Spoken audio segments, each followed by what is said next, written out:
Hi, guys. I'm Dr. Leslie, and this is Intentionally Disturbing. On this episode, I get to speak with Ari Jacob. Ari was the victim. You could say victim. She was quite resilient, actually, of a smear campaign and being canceled in Hollywood after a scathing New York Times article came out about her, and she actually sued the New York Times. I would love for you to listen to her story because I want the world to see the inside of Hollywood and maybe a little of what happens behind the scenes for content creators, influencers, those people popular on TikTok, Instagram, but also the power that lawyers have and the power that the elite have when they stick together and they don't want to stand up for the truth. They don't want to stand up for friends because they don't want to ruin their reputations and their potential for climbing ladders. People ask a lot, how did things get so bad? If we think about Sean Combs or the Diddy case, how did it get so bad? How did it go on for so long? I think this is a really great example of how we don't stop it when we're a part of it because it could hurt where we're going.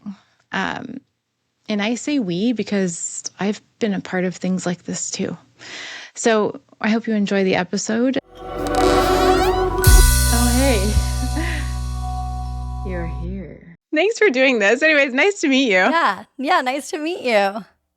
I was excited to talk to you because it's just, so it's such an interesting world that you've lived in since the start of your career. And it's so, one, it's interesting to me because I only started social media like a year ago. But then two, I thought with this platform, it would be really awesome to show the rest of the world a little inside scoop, show them a little bit of what actually happens because they rely so much on the media that they're given, right?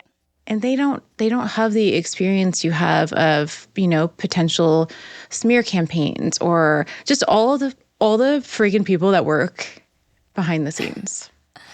Yeah. And unfortunately, you don't really get the lesson until you go through it and then you're able to share about it. So that's why I think it's been about 5 years, which is kind of crazy. But now it's so interesting to have a conversation like this with you where I've already processed everything that happened. Like there was so many, they say there's so many, how was it, like 5 stages of grief or something? I think there's like a certain amount of stages of like getting canceled. And for me, it happened on this really huge platform, the New York Times and so on. But I think people in their everyday lives experience cancel culture, like whether they're an influencer or somebody at the office is bullying them. And now with social media, it's even more pervasive. Like people can do this, in the shadows, essentially, writing mean things about you and whatnot. So it's an interesting thing that happened, but I'm glad that I was resilient and that I'm here to talk about it. And maybe it can help somebody going through definitely something. Yeah, I wonder if we can give a bit of a backstory of what happened. So, sure. So you moved here when you were super young. Yes. And this was kind of your calling.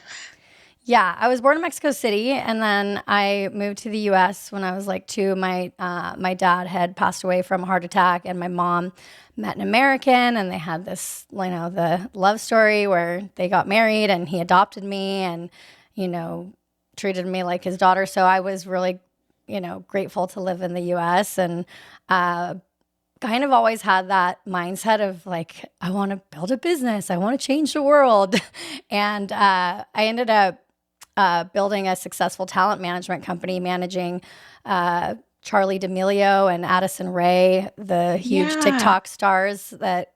Charlie D'Amelio has like a lot of followers. Yeah, I think at one point she had over like 100 million followers or something. I don't know, but she ended up from 2019 when I worked with her to just like a year or two ago, I think her and her sister made over $90 million That's through. insane. Charlie was really kind of, I don't know.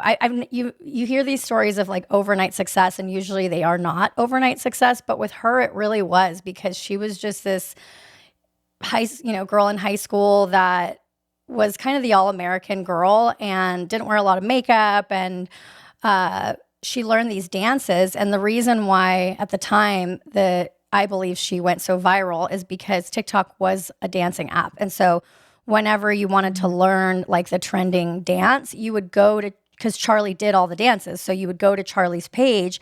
And then I think the reason why she went super mega viral was because in order to learn the dance, you'd have to watch the video over and over and over again. And that just told the algorithm like, oh my gosh, this is going to shoot sky high. And then I think she kind of became like TikTok's darling.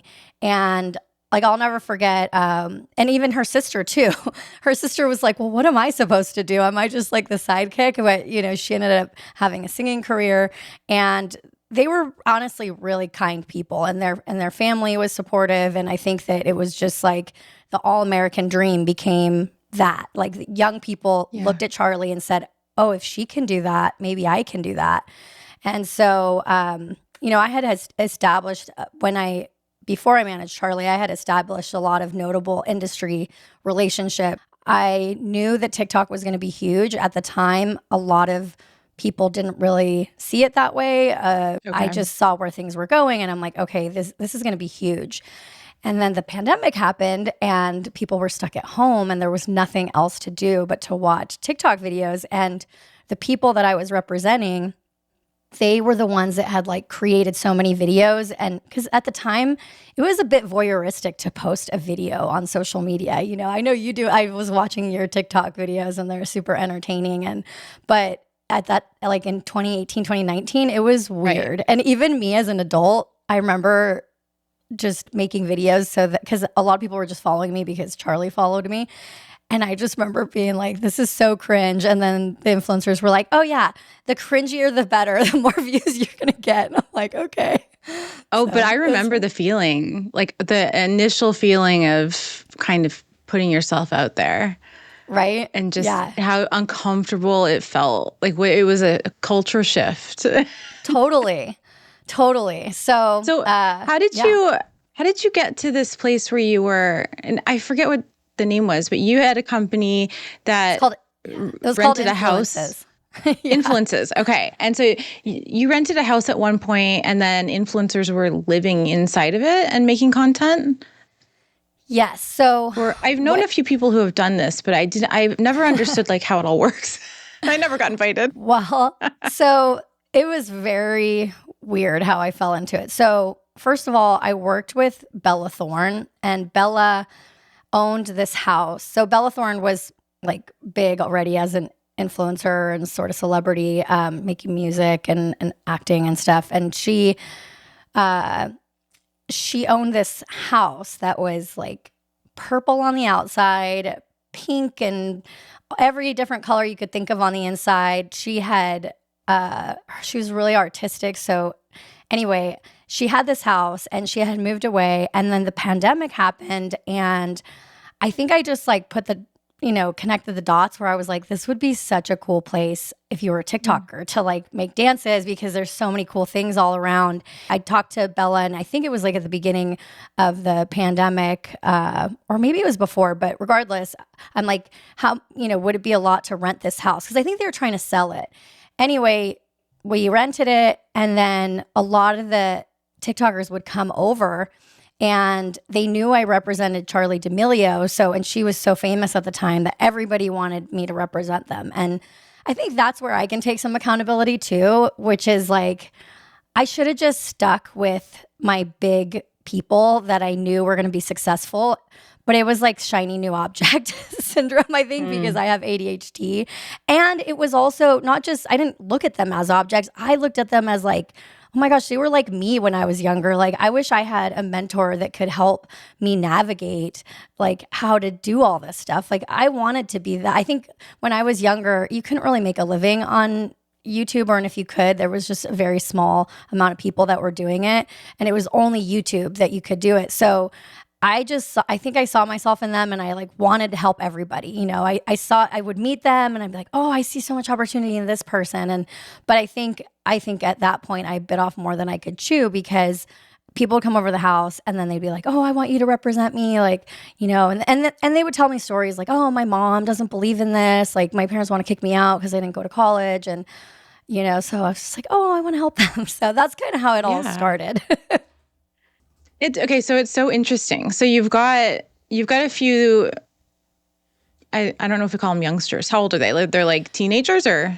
Well, Charlie was 16 or 17, okay. I think. I don't remember. But I had a lot of really amazing mentors, and right at the start, they saw what I was building, and they're like, okay, Charlie, she's 16, but like, don't sign anybody under 18. Like, it's just going to be a headache. Oh yeah, I can imagine. So I was like, okay, that's fine, and that was kind of my thing. So I tried to mainly sign people that were over 18. And then so people just they're glomming onto this idea, and they're all trying to be repped by you. And I can fully understand, like, right, this is amazing. You're about to explode. Well, and the thing was, too, is that the huge talent agencies, they weren't really paying attention at the time to this opportunity. I always tell people it was like finding like a bunch of like beautiful ponies in a field, and then just like helping them and, working with them. And then all of a sudden, when people realized what TikTok was about to be, they grew wings and they became unicorns, and then everybody wanted a unicorn. It was kind of like how it felt. So it started with good intentions, but then it sounds like it became one of the darkest times of your life. Yeah. I mean, to put it bluntly, shit hit the fan. Right. So then I decided to start. So it started with Bella's house, and then I rented this huge house. I worked with one of the influencers. His name is Marcus. And he had green hair, and his girlfriend had green hair, and they were kind of like this iconic TikTok couple. And what I didn't realize was that Marcus, I'm not a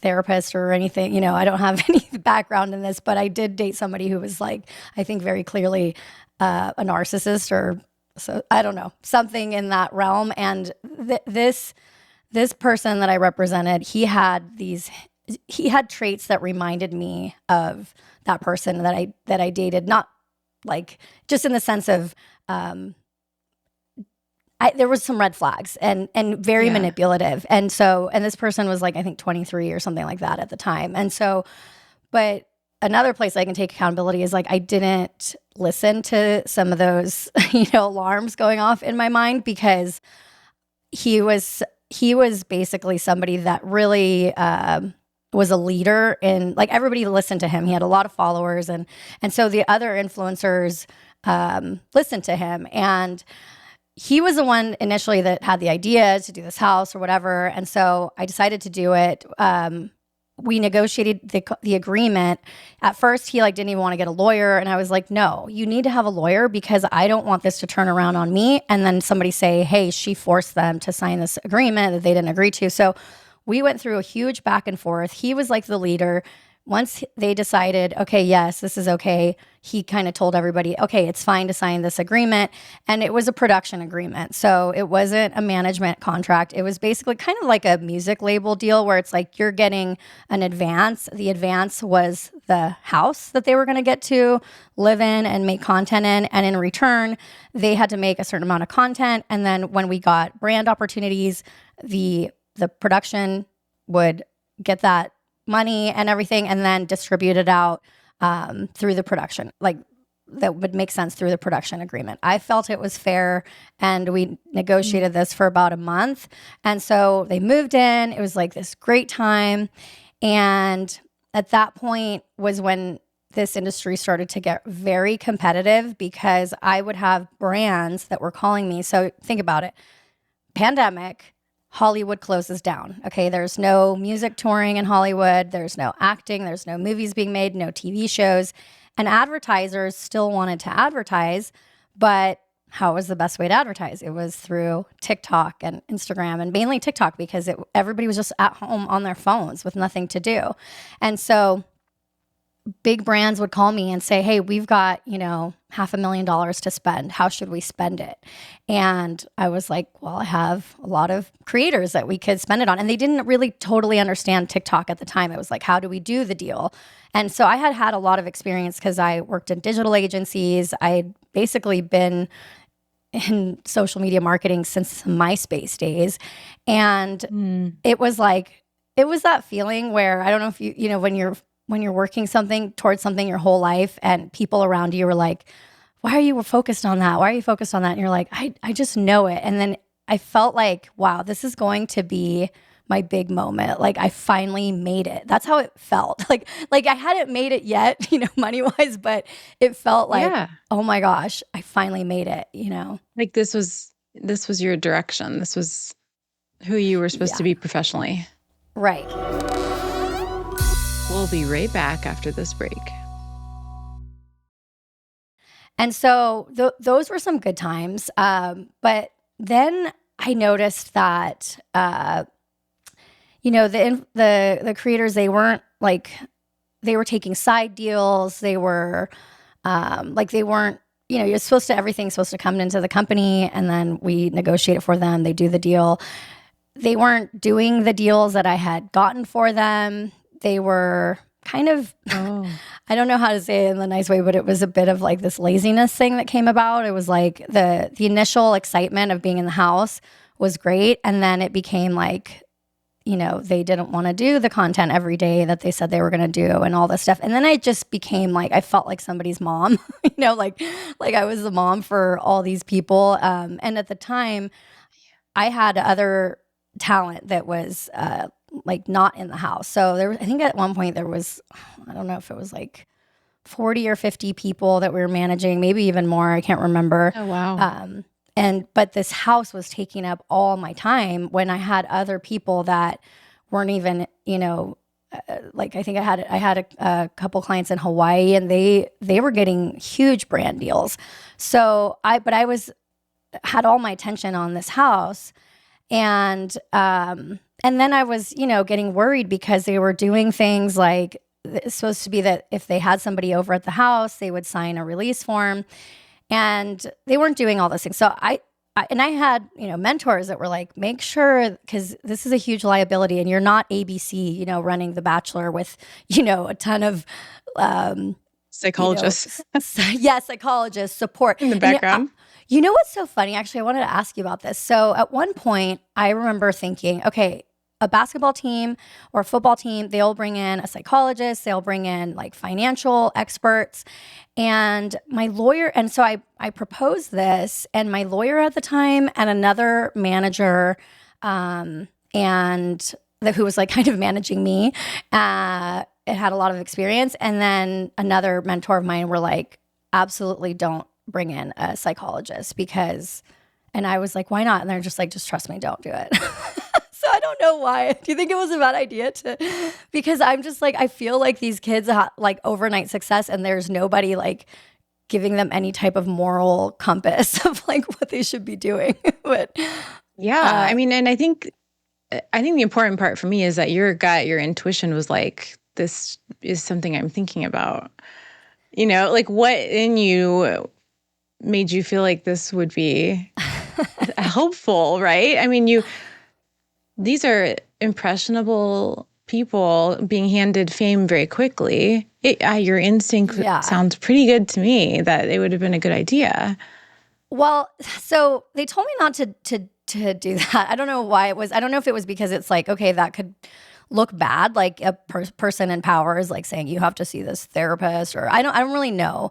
But it was really interesting because I did get referred to this therapist who works with all these famous people in Hollywood. And I remember my friend was like, okay, you can see him, but he only works with like high performing people and they told me who he worked with, and I was like, okay, well, I want to see him.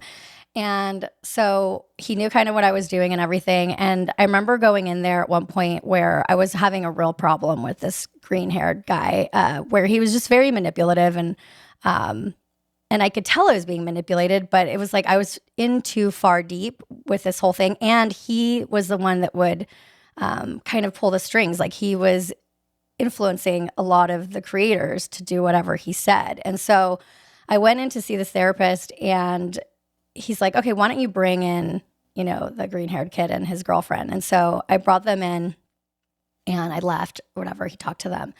And then I don't know, the next time I saw the therapist, he was like, hey, I think you need to quit. Like, I think you need to shut down the house. I was like, Oh, what? wow. I'm like, I am so deep in this. What do you mean? And he's like, these people don't respect you. They don't care about you. He was like, you're a shining light and you have so much to offer. And he said, I don't know if you believe in God or a higher power, but he's like, I have this weird feeling that that if you don't walk away, that God or someone else is gonna take it away for you, because it's not for you. And I was like, okay, well, thank you, but respectfully, like I can't walk away. That's and not very typical therapy, but yeah. 2 weeks later, it came crashing down. Like the whole thing came crashing down. So in August of 2020, a New York Times article by Taylor Lorenz, a journalist there, accused me of exploiting influencers, manipulating teenagers, and financial mismanagement. And the article omitted key facts such as my rebuttals and nuanced contract details, and painting a really one-sided narrative. And the reporter had a conflict of interest. She was signed to a competing agency, which hadn't been disclosed. So she was writing basically glowing articles about the other agency, and then very quickly after that wrote an article that would destroy my reputation and my business, and many of my clients signed to her agency that she was at. Wow. Yeah. I mean, how was it emotionally to just read that article she wrote? I mean, in a massive publication. Well, it was devastating, and I knew it was coming because, well, she reached out to us like, I don't know, 10 hours or something before the article went live, and then had a list of like 50 questions of, is it true that you did this? Is it true that you did that? And I remember like sitting up with my attorney, basically pulling an all-nighter and being like, can we just give them everything to refute what they're saying? And my attorney was like, unfortunately, you can't, because like, let's say that, XYZ brand paid late. If you give that invoice to the New York Times, then XYZ brand can sue you because you're breaking the NDA. So it was basically, I was between a rock and a hard place when it came out, and it said all these terrible things.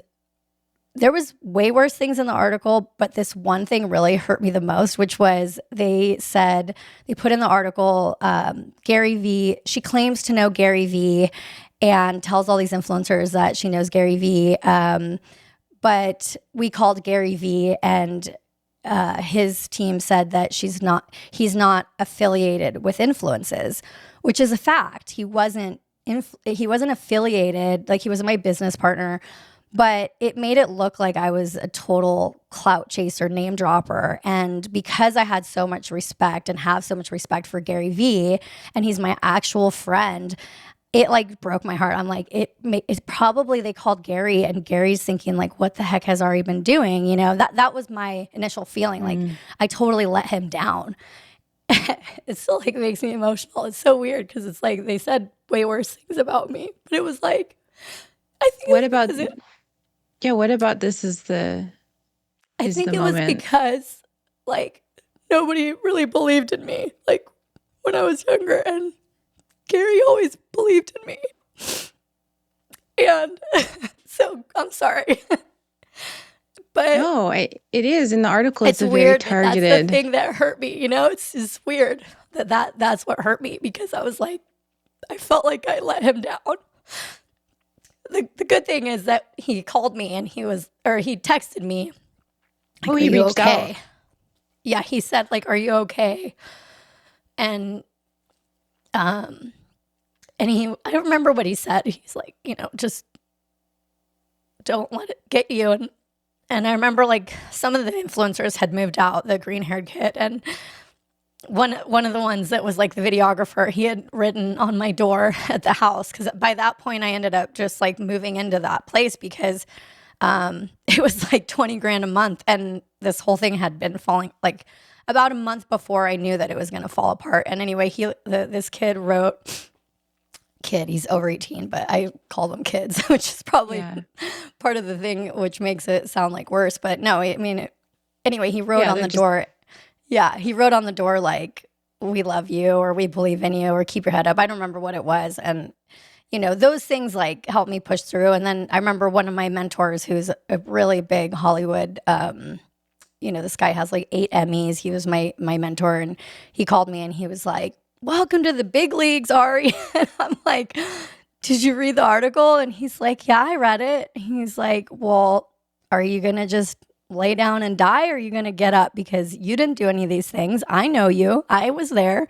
So you have to fight back, and you have to be resilient, because nobody gets a target like that on their back unless they're important and unless people are threatened by them. And he's like, so it was devastating. That's so fucked up.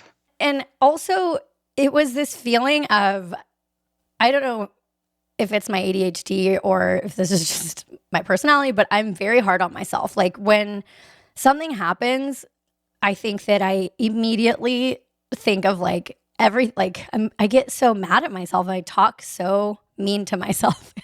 Well, I don't know what that is. Do we all have that? Like, and some of us are worse than others.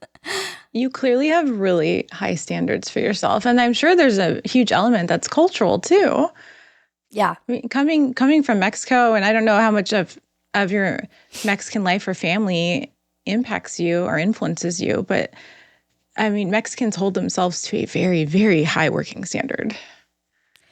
Yeah. I think, and my relationship with my dad is good now. And it just, he's my stepdad, essentially, but he's not my stepdad. He's my adopted dad, and I call him my dad. And he wasn't hard on me. Like, he was hard on me like you might imagine, like a male, like a dad being to his son in business.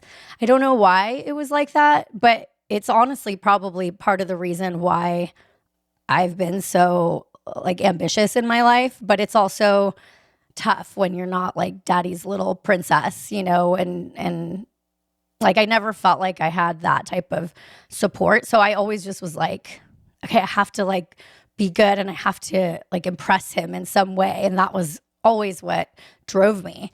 And so, yeah, when I and also he was somebody that was like, hey, you're doing something different. Like, maybe why don't you just get, a regular job where you could be, the head of marketing at a company. And I just didn't go that route. And so it was all this, like, I told you so starting to come into my mind. It was a dark place for sure. And especially when you get canceled, it's very isolating, because let's explain that. Yeah. Like, people don't know what it means to be canceled. No. Like, I kind of feel like if I were to get canceled, that means I finally made it. And I'm like, if you're cancelable. Yes. And I think people do need to look at it that way in a way, because, there's so many different pieces of advice that you get, though, too. It's like some people are like, oh, just change your name and keep representing people. And then, because there's 2 ways of being canceled. One is like you could do something that gets you canceled. And then 2, you could, things can be twisted to make it look like you were canceled. One of the reasons why it was so isolating is because I have a very bubbly personality, and I kind of got through life like just being bubbly and friendly to a lot of people, and then people liking that type of energy and wanting to work with me or wanting to do stuff with me. And there was this level also of kind of like being self-deprecating, or not, just like kind of maybe oversharing. Like people knew that I was bootstrapped and they knew I didn't have like a big investor behind me. And I liked that about me. I liked the fact that I was like, hey, this is my own money I'm putting into this. This is my own time. And so, but when this happened, it was like if I entered a room and said something, I felt like, oh, everybody thinks I'm full of it. Like everybody thinks I'm just doing this to, it was like my real personality got dulled because I'm like, oh, maybe if I say this, people think I'm a bad person, or I don't know if that makes sense. I don't know how to articulate it. Yeah, it's a harsh climate to be a young woman in. We're going to take a quick break and we'll be right back. One of the things I remember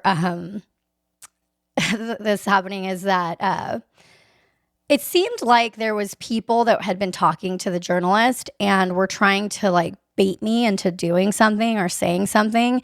And that's probably because the journalist called them and was like, have you ever noticed Ari being XYZ, like erratic, or, staying up till 3 a.m, or who knows what she asked them, right? But I know she did call people and be like, have you ever noticed that she did this? And I remember one of my clients that stayed with me, he was like, no, I never noticed her doing that. And then I guess the journalist like got mad at him and was like, I'm really disappointed in you. She said that to a 16-year-old kid who she called to try to get like bad information about me, and he stood strong. Wow. But most 16-year-olds are going to be like, oh, I don't know. I guess maybe maybe I've seen her be like this. And so one of the things was that initially I would sometimes stay up really late and answer emails, because these influencers were getting emails like, there's so many emails. They're getting fan emails, and then maybe a brand email would come in there. And a lot of the managers were like letting those emails go, and they were going unanswered.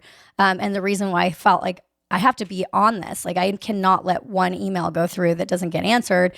And so I sometimes would be like, answering emails at like 3 a.m. or 4 a.m. or something like that. But I knew a lot of the companies were in New York. So I was like, it's fine if they get an email. They want to get an email right away if they want to do a brand deal with some of these people. And I remember one of the influencers that like was a source for the story was saying like, yeah, you're just cracked out like on Adderall, and you just stay up at all hours of the night, like texting and answering emails, like basically calling me crazy. And I remember like thinking about it. I'm like, well, maybe that's bad. Like maybe I shouldn't be doing this, And I started to kind of believe everything. And then I think at one point I was like, I need to stop this because this is unhealthy. Like I'm not a bad person. Like I make mistakes, but none of what they're saying, if I did anything, it surely wasn't intentional. And second of all, like I know for a fact these things are not true, So. And yeah, the article is written in a way where after every paragraph, it almost forces the reader to have an emotional reaction, and it forces credibility to how the paragraph was written. So it doesn't leave you thinking, I should question this. Right. It leaves you thinking, oh shit, she fucked up. The world just believes what they see. Oh, yeah. Yeah, you see the word journalist and you believe it. You see actor, you believe them. That's why they have so many actors promoting so many things that they probably don't have any understanding of the science behind it. So like, what advice would you give to people to not just take what they're fed, right? And not just eat it. Right.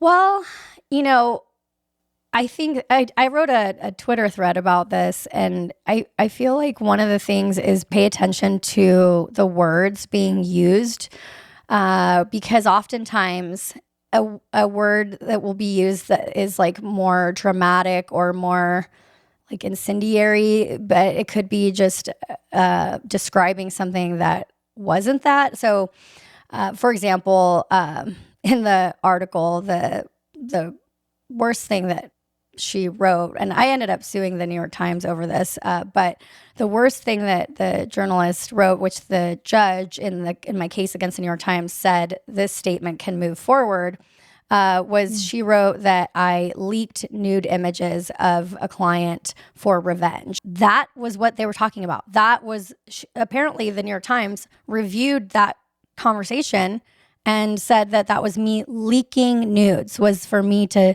send it to my attorney and to the influencer himself, who was in the tiny little pictures. So that's an example of like, okay, she leaked nude. Like, it's hard though to distinguish, right? Like, how would you even know that? And the problem is that I couldn't get ahead of it. Like, okay, so how did it conclude?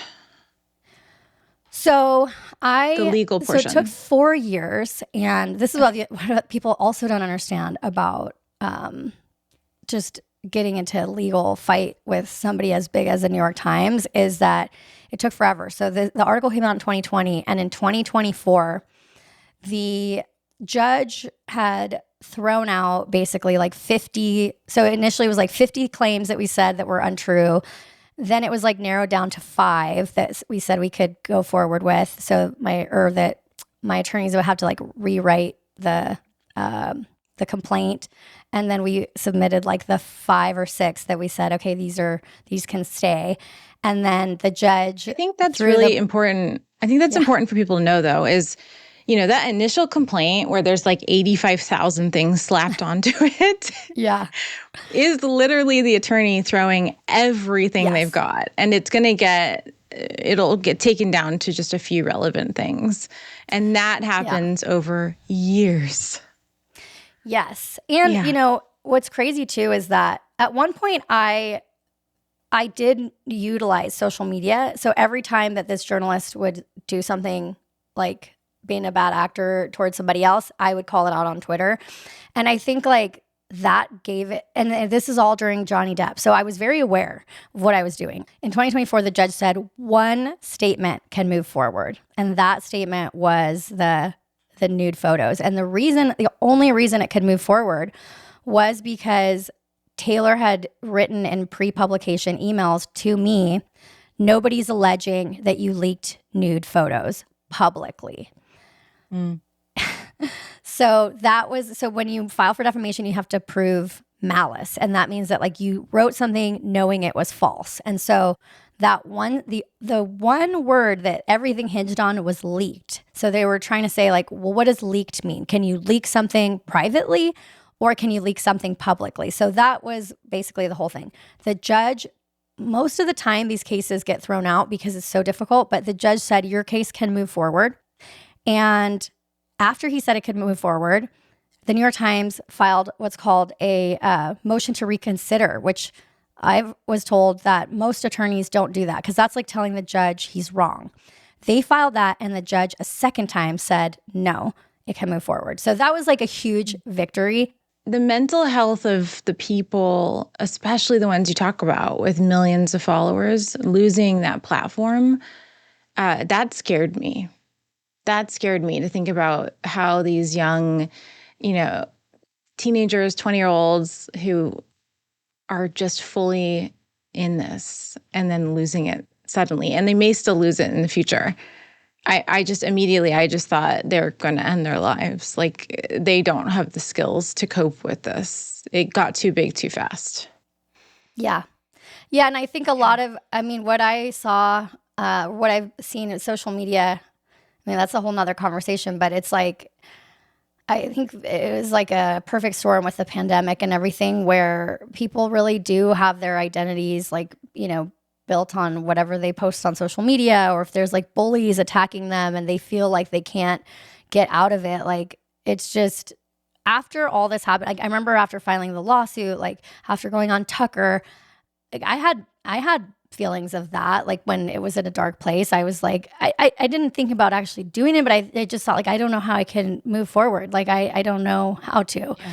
And I remember after I sued, and after I went on Tucker, and after I started to get support, I was like, I can't believe that I ever considered that as an option, because it's like, I just needed to believe it was possible. Like, hold my beer, I'm gonna sue the New York Times. Like, I'm so proud of that. You know, people are like, I'm so sorry that happened to you. I'm like, I'm not. I sued the New York Times, and I like got my reputation back, and I have a bigger platform now than I ever did.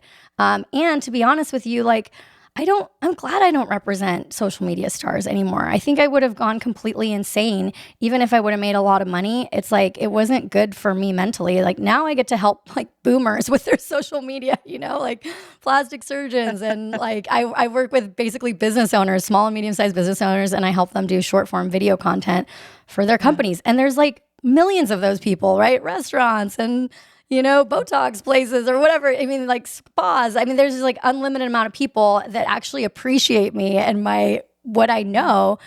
And so it was a shift of that, like, okay, just because it's not this thing that I want doesn't mean it's the thing I'm meant for.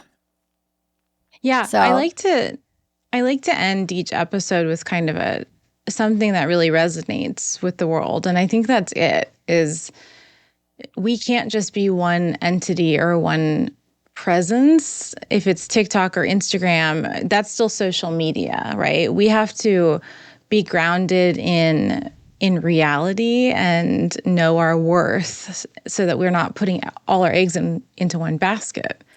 Right? Especially the youth. One thing I do hope that if anybody is listening out there that it's like a young person, don't do this. There's a trend called that's like a victimhood mentality. And it's like it's everybody else's fault, right? It's like TikTok's closing down and like, I'm just going to or somebody rubs you the wrong way and then you're going to just say something about them. I don't know. I don't like that victim mentality. I've been there where I'm like, I'm a victim. Like this happened to me. I can't. Right. But it's like, try to snap out of it, because the moment you snap out of it and you take accountability and then you believe in yourself and you go and do the things, then who knows what you can accomplish. So I hope people get that out of this story. I think that's wonderful advice. And coming from somebody who went up against, one of the biggest entities that we have, it's incredible advice. Yeah. I thank you so much for doing this with me today. Oh, thank you so much for having me. It's been really nice. And I haven't really even told this story anywhere, so I'll make sure to share it everywhere. And I hope, like I said, I hope somebody gets something out of it. But my Little Miss Jacob everywhere. Yeah. So that's what I was going to say is I'm not good at this. You're okay. How can people find you? I'm Little Miss Jacob on pretty much everything. My website is littlemissjacob.com. On YouTube, I'm influences, youtube.com/influences. And my company is Creator Genius, and we make short form content for small businesses. So creatorgenius.com. Okay, I have some people I need to send your way. Okay, yay. I have like a few plastic surgeons actually who have helped me that need some help. I'm really grateful you're here, and thank you for listening to another episode and meeting Ari and hearing her empowering and amazing story. And hopefully you had some glimpses onto the reality of things behind the camera. Catch you next time.